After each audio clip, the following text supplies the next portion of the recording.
esu Mažvydas iš Vilniaus, pakviestas į šitą seminarą visiškai netyčia ir nesitikėjau ateiti. Šiaip gyvenime turiu savo mažą versliuką, kuris kartą jau buvo bankrutavęs ir žinau, ką reiškia sunkiai atsikelt ant savo kojų dar kartą. Tai už tai iš tikrųjų tokie dalykai, tokie seminarai, kai mane kas nors pakviečia, aš einu visą laiką einu, kad gauti kažko naujo, kažką sustiprinimo, pastiprinimo.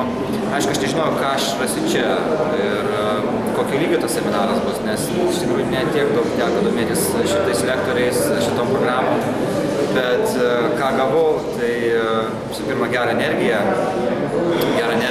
postumį, pozityviam kryptim eiti toliau, informacija, kaip tai daryti ir kas yra ne akademinė informacija, bet prieinama paprastam vartotojui, tokiem paprastiem žmonėm kaip mes, jauniem,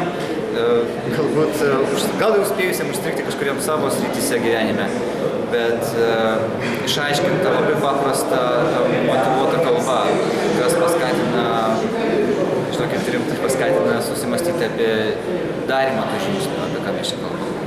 Tai, man atrodo, yra didžiausia vertė ir didžiausias šio seminaro tikslas ir sėkmė. Ačiū.